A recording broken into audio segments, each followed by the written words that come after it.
Good evening, welcome to Have I Got News For You? I'm Stephen Mangan. In the news this week, in Wimbledon, Sadiq Khan insists the new COVID non-contact rules for tennis haven't ruined the sport.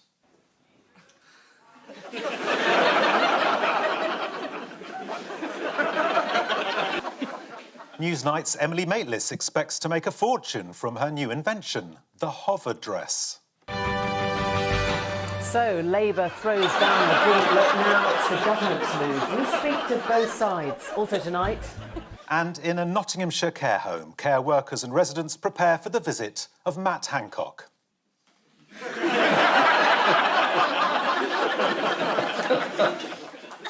On Ian's team tonight is an author whose last appearance got this show in trouble when she brazenly plugged her latest book. We usually only allow Ian to mention Private Eye because when he does, it only seems to have a negative effect on sales. Please welcome Helen Lewis.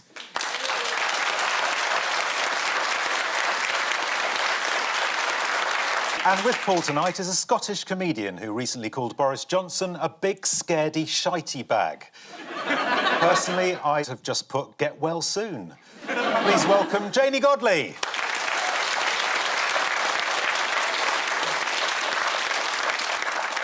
We begin with the bigger news stories of the week. Ian and Helen, have a look at this.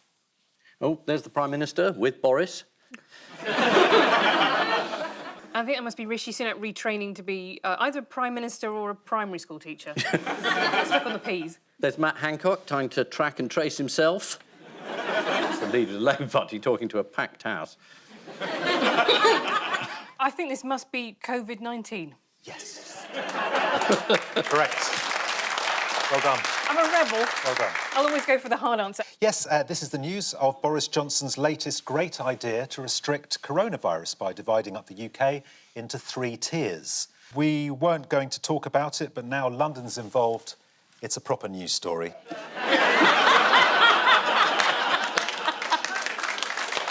We're in Tier 2 now, aren't we? As of midnight, yes. Yes, it's like a cake. Except every layer is made of shit. It's massively cheered up the north of England, who are happy that London are unhappy. I think that's the main feedback I've got from my friends in the north. Yeah, in the Wirral, one landlord has renamed his pub as a protest against lockdown. Anyone know what he's called it? He's changed its name to the 3 Bellends. Yes, from the 3 bells to the 3 bellends.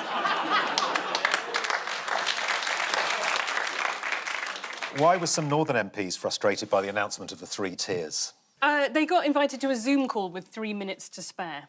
Yes, some MPs learned of their restrictions in their local areas via Twitter or invited to meetings to discuss the new regulations with only 3 minutes to spare. MP for Warrington, Charlotte Nichols, was invited to a briefing for Merseyside, but then it was withdrawn after they realised Warrington isn't in Merseyside. But people haven't quite decided what they wanted to happen. There were some people who said, we don't want this lockdown to occur at all, and then now Labour Party policy is, we want a very strict lockdown for at least 2 weeks. So it is quite confusing. I mean, the government's quite confused, and I think the opposition thinks, well, if we're a proper opposition, we should be pretty confused. Who's getting overly frustrated with Boris this week? That's a long list. I imagine this must be Keir Starmer, because every time we have a PMQs, for some reason Boris Johnson seems to get personally offended that Keir Starmer is opposing. Here's Keir in the Parliament this week, clearly getting frustrated with Boris. There's a further cause of anger. Prime Minister, if you actually listen to the question, we might get on better. Dad's getting angry. Who else has been accused of having a pop at Boris this week? I hope it's not us. This sign language interpreter from the BBC. Let's have a look. Those in any business that is required to close. That, apparently, is sign language for wages. I didn't know you could get paid for doing that. Cash in hand. Talking of which, what's a wet pub? Is it a pub that doesn't serve food but pretends crisps are food, but if there's not crisps, they'll pretend a gammon sandwich is food? Yeah, that's sort of pretty much it. A wet pub is a pub that only serves alcohol. So in order to stay open in Tier 3 areas, you have to serve booze with a substantial meal. Community Secretary Robert Jenrick was mocked for saying that a Cornish pasty now has to be served with a salad. If you would expect to go into that pub normally and order a Cornish pasty with chips or side salad, then that's a normal meal. How else has Robert Jenrick embarrassed himself this week? It seems to be a new way of working amongst Tory MPs, is that you approve a development in your mate's constituency and he approves one in yours, and they both are totally unsupervised and they cost millions of quid. But apparently that's fine. It's perfect. As long as you have a salad with Richard Desmond. Yeah, at lunchtime. At lunchtime. Yeah. Let's see him being asked about it on Andrew Marr. In yesterday's Times, your constituency of Newark, it was reported, was awarded £25 million in funding from your own department in an initiative called the New Towns Fund. Is that right? That's correct. Ministers don't get involved in their own constituencies. That decision was made by another minister in my department. Which minister, by the way? It was made by Jake Berry, who then was... Right, who also got money for his constituency. I think... well, that was the decision made by another minister. You? Well, it was made by myself, but I think, to be honest... So you decided that Jake Berry's constituency got this money, is perfect. and Jake Berry decided that your Andrew, constituency with got respect, money. this is perfectly normal. Who else saved himself some money this week? Oh, I hope this isn't the Dominic Cummings story. Yes, unfortunately Why it is. can't you just leave it alone and move on? We've all had enough of hearing about Dominic Cummings behaving badly. We don't need any more of this, Stephen. I could take a little bit more. OK. He's not going to have to pay back 30 grand in backdated council tax for his second home, which was built illegally. I think he looked at his own house and he couldn't see it. I mean, he just didn't realise he'd built a house. If only he'd had some glasses. So he's been let off. It's just... it's another rule that he doesn't seem to have to obey. There's a bin near where I go for a walk that's sort of for dog waste, and somebody stuck a photograph of Dominic Cummings under the front of it. No caption or anything, it's just it's been up there for weeks. When did you do that? Oh, about 3 days. Margaret Ferrier. She still hasn't resigned, has she? Margaret Ferrier hasn't resigned. She's still hanging on for dear life there. Apparently there's some legal parameter where the MP has to resign. You can't actually sack them. Oh. I think her constituents can recall her. Yes. And say... Like a defective Volvo. Yeah. They can recall her and then boot her out, can they? Yeah, oh. yeah. They have recalled her, but the names they called her we couldn't print. What's been this week's track and trace app news? Because there's always some. That it's 2 cans with a big bit of string. And the string has now got longer. And they're going to replace the string with longer string. According to the Times, as of Sunday, although 16 million people have downloaded the app, only 1 alert has been sent out about a coronavirus outbreak in a venue. In further bad news for the NHS test and trace system, 2,000 contact tracers have been told they're being laid off this week. They would have laid off more, but they couldn't get hold of them. How did a ballerina get the government into trouble this week? It's a government advert, and it was a ballerina called Fatima, and it was a picture of a ballerina, and it said, Fatima's next job might be in cyber. Yeah, sending the message that if you're in the arts, get out. We don't want you in the arts. Yes, it was really badly timed, because I think this ad was made years ago, but they thought, oh, let's put it out this week, because everyone in the arts is feeling very up. Rishi Sunak also launched a website to help people retrain. You answer 40 questions. I did this. You did it, and what did it come up with? What should you be? I answered it honestly. All that stuff about, you know, do you like people disagreeing with you? Oh, yes, I'm very good at that. Anyway, it gave me 3 job options. It said I should be a fairground assistant. Scream if you want to go faster. Cloth cap, fag in your mouth. Yeah. Second was Ofsted inspector. I'm genuinely not making this up. And the third one was gravedigger. Wow. The government has decided that people in useless, non-viable jobs need to be retrained, so I decided to take it as Boris Johnson. Thought it'd be a useful thing to find out. It said, do you have attention to detail? I said, strongly disagree. Do you like working with facts? Again, strongly disagree. Do you like to finish what you've started? Strongly disagree. Can you guess what it said that Boris Johnson should retrain as? Estate agent. I filled out this form, but I didn't find out what it was. These are your suggestions, Yep. Paul. Leisure centre assistant. Yes. Sign language teacher. Yes. Apparently they are very good. Yeah. Bailiff. Bailiff, yeah. Cake decorator. No. Checkout operator. How many jobs have I got here? Well, last two really, I think, sum up how brilliantly Yeah. this system works. Yeah. They're asking you could say you can either be a checkout operator or a judge.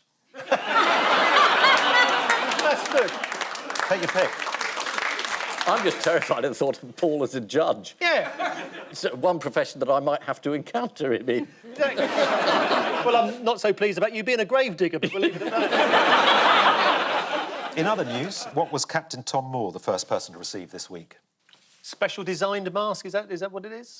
No, he was the first person to be handed a military veteran's rail card. Let's have a look at him receiving that card. They're not taking many chances. It runs out next November. That's nice, isn't it? Somebody hands you that. We were going to put it at the end of the week, but we thought give you a chance. Dear, oh dear. They haven't even extended it to Remembrance Day. Oh, yeah. Out on the 4th, mate. It's this week's attempt to hold back the second wave, also known as Operation Canute. People in many parts of the north are bracing themselves for a second lockdown. Everyone except the SNP's Margaret Ferrier, who's organising a conga pub crawl round Falkirk. Keir Starmer said a new lockdown could also be used to upgrade the test and trace system, presumably from broken to not working. Also, this week it was revealed that Dominic Cummings wouldn't have to pay back £30,000 of council tax for a property that was illegally built in Durham. Reacting to the news, one neighbour said, "It's one rule for us and one rule for them." God, I miss the days when we only had one rule. Paul and Janey, take a look at this. Yeah. Oh, she's shoplifting. Yeah. Oh, chicken nuggets or something similar. Oh, there's a big rocket for the chicken nougat. Yeah, they're sending one of these chicken nuggets up into space to celebrate 50 years of this supermarket. Yeah, this is the news that a chicken nugget has been sent into space. Yeah. Let's have a look at it. Here it is. Right, that looks authentic. Yeah. Seems to be transported by the rocket ship Adobe Photoshop. So why are they sending a chicken nougat and a rocket up into the atmosphere? It does appear to have been, imagine it, a PR stunt. We don't want to give them any free publicity, so let's call them B-Jam. B-Jam? Yeah. Right, OK. How did B-Jam announce the event? On the Iceland website.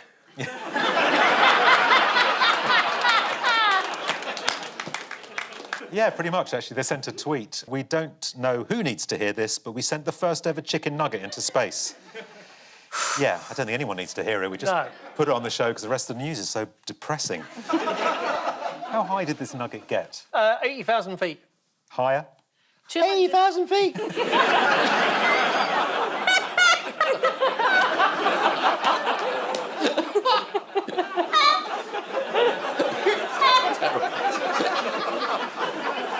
Yeah, it reached a maximum altitude of 110,000 feet. Blimey. Using a custom-designed launch system which included primary avionics and an integrated camera support system to capture video footage. Yes. Do you think they could maybe organise the track and trace? They seem quite good at doing stuff. What sort of obstacles did the nugget overcome? Ridicule. Meteorites. According to Iceland's press release, it battled temperatures of minus 60 degrees. Didn't battle anything. It's a fucking nugget. This is the news that Iceland has celebrated its 50th birthday by launching a chicken nugget into space. That's outer space, lonely, cold, desolate, or as it'll soon be known, Tier 4. The good news is that the chicken nugget landed in a Liverpool beer garden next to some salad, enabling the pub to stay open during lockdown. Also this week, John Lewis confirmed it's ditching glitter with immediate effect. Bosses admitted it was a mistake to cast him in their Christmas advert in the first place. And so to round 2, the picture spin quiz. Fingers on buzzers, teams. Ian. Well, he's well, would you believe? Although he's been dyeing his hand white. He's back and he's better. And he says that it was a message from God and that it's over and you've got to vote for him. Yeah, pretty much. This is the news that Donald Trump has confounded his critics and is now immune from COVID, which, given the polls, will probably last a lot longer than his immunity from prosecution. What did he say he wanted to do to a crowd in Florida this week? Kiss them. It shows how much he's learnt about the disease, doesn't it? Yeah. That really what you want to do with the recovering COVID sufferer is kiss them. Here he is. One thing with me, the nice part, I went through it. Now they say I'm immune. I feel so powerful. I'll walk into that audience. I'll walk in there. I'll kiss everyone in that audience. I'll kiss the guys and the beautiful women and everybody. I'll just give you a big fat kiss. Well, it is a swing state, isn't it? What did he do at the end of the rally to pump up the crowd? He danced, didn't he? Yeah, he danced. He's entered a kind of disco phase. So he came on at the rally to... He had the warm-up music was Macho Man. Interesting choice. Yes. He danced at the end to YMCA by the Village People. And then in the middle of it, he said, I'm going to kiss all the guys. And you think, I'm not sure what this illness has done to you, but I think there's probably a Vegas residency with your name on it after November. Let's have this mesmerising bit of footage.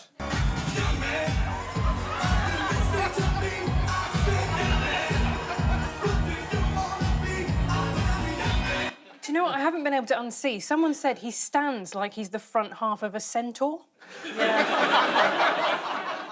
In a sign of how much trouble Trump's campaign is in, which group sought to distance themselves from him this week? His family. They're always at that, aren't they? The Taliban. The Taliban sought to distance themselves from Donald Trump. This is what they said. Taliban denies endorsing Donald Trump for US president. They're very discerning. I mean, even they can see he's unstable. Voters are unimpressed with Trump's inaction on coronavirus, so how did he seek to steer the conversation away from it this week? By, as we've alluded here, holding big open-air meetings with packed with supporters, not wearing masks. It's a cult. A terrible misprint. Yeah.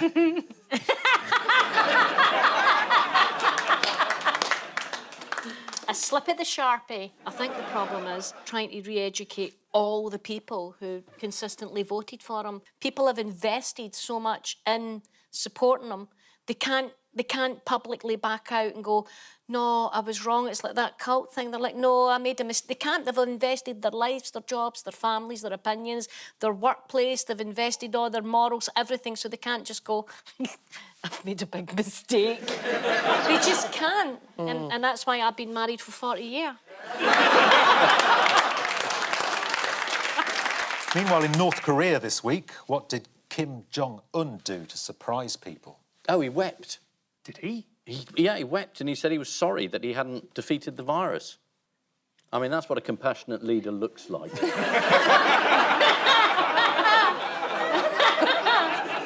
Yeah, he cried during a speech. Let's have a look at him. Yeah, go on then. Bless him.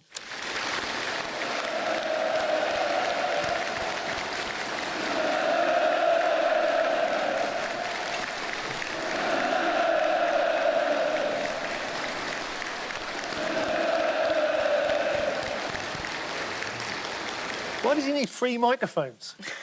Kim Jong-un. Oh, yeah. This is Donald Trump, whose doctor has given him a clean bill of health, and in return, Trump has given the doctor his family back. Time now for the odd one out round. Just one between you this week. Your 4 are Igor Zrausis, Lawrence Fox, Dean Wilson and Elon Musk. Ian. Is this about calling people pedos late at night on Twitter? Go on. I don't know a lot about Twitter, but when I read about it, it's always very late at night and people are calling each other pedos. These are swimming trunks, are they? Yeah. The chess guy had previously been banned for looking up chess moves on his mobile phone in a toilet and then snuck into a unrated chess championship under a false name. So is it people cheating on a phone? Getting into trouble on a phone? Or fake names? Because Elon Musk's child is notoriously called XE12.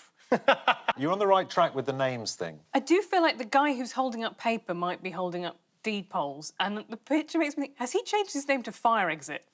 Yes. Wow! There was a comedian in the 1950s called Nosmo King, it was no smoking. That was, Lawrence Fox is the only one who hasn't changed their name. Is the correct answer. They've all changed names except for Lawrence Fox, who isn't allowed to name his political party what he wants to name it. Why is he having issues with the name? It's called Reclaim. Reclaim. He wants it to be the UKIP of culture. Wow. A Manchester-based charity of the same name have threatened legal action and don't want to be associated with Fox in any capacity. who is he? He's an actor. Oh, yes. He was in Lewis. He played the sidekick to the guy who used to be Morse's sidekick. Ah. Is John Thor still doing Morse? Less so since he died. Oh, not so much. Paul, what does Lawrence Fox definitely not want us to call him? Well, I've got no idea. I didn't know who he was 2 minutes ago. And now I found out he's killed John Thor. What does he want us to do? What does he not want us to call him? The Mad Fox, the Desert Fox, Foxy Fuckwit. On Question Time earlier this year, Fox said it was racist to describe him as white, privileged male, says the Harrow-educated, privately financed millionaire Caucasian.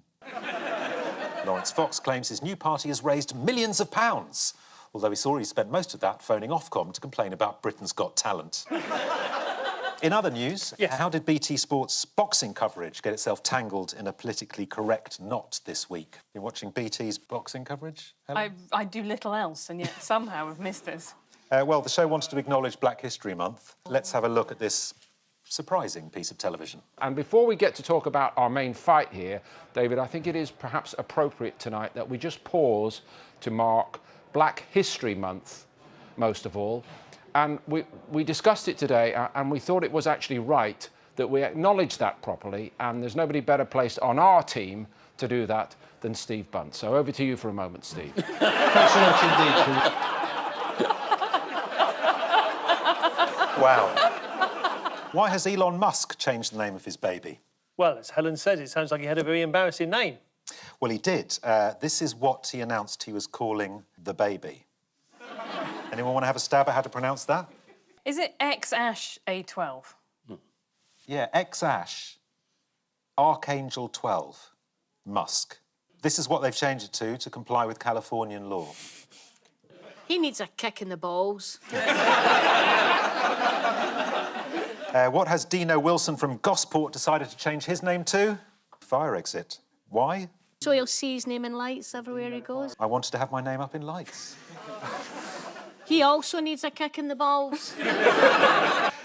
Why did former chess grandmaster Igor Rausis change his name? Well, because he was banned from playing chess, because mysteriously, after the age of, I think, 40, he got a lot better, which chess grandmasters don't seem to do, and it turned out he was looking up the answers on his phone. Yeah, he was using his phone hidden in the toilet cubicle, and here's the evidence. Wow. Caught with his trousers on. The disgraced chess cheat was ordered to leave the tournament venue. Unfortunately, the floor was tiled, so it took him 23 moves. Why might Britain's first vegan football team, Forest Green Rovers, be about to give their stadium an unusual name? Are they going to get sponsored by ham? They've decided to hand the decision for naming the new stadium over to a fan vote. Oh. Yeah. Any idea what name they've come up with? Footy McFootball. That'd have been better than this. Kevin. I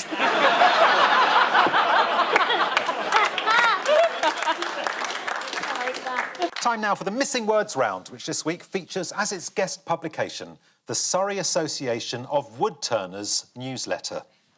Most of the woodturners in Surrey congregate around Godalming, but there are some smaller splinter groups.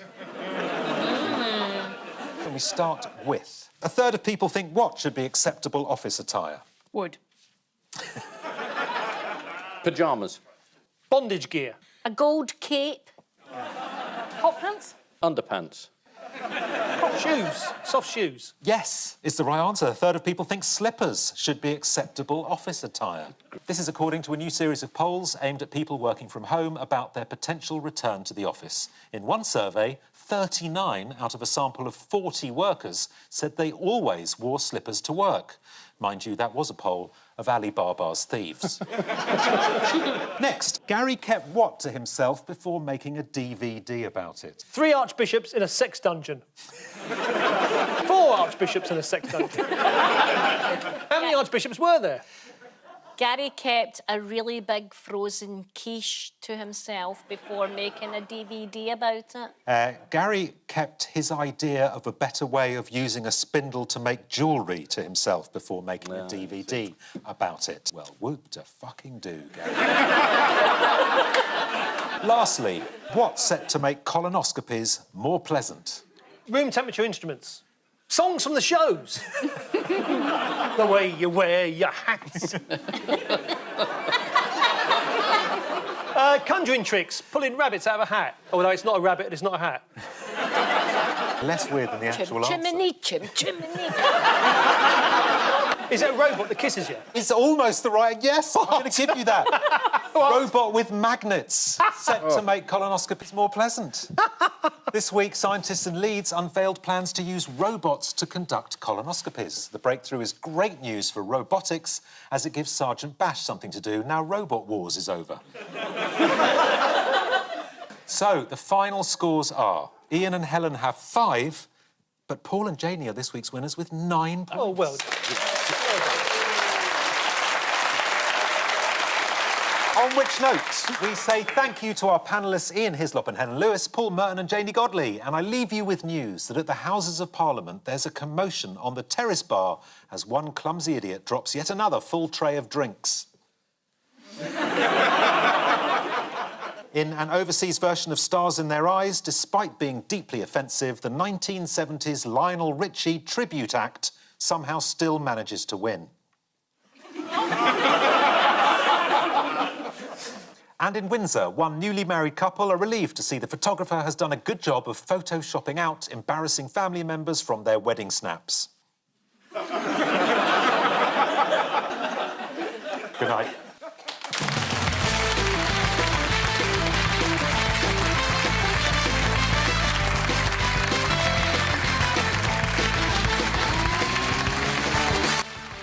Hey guys, what's up? Joel here. You have got to check out my brand new series where I make celebrations magical.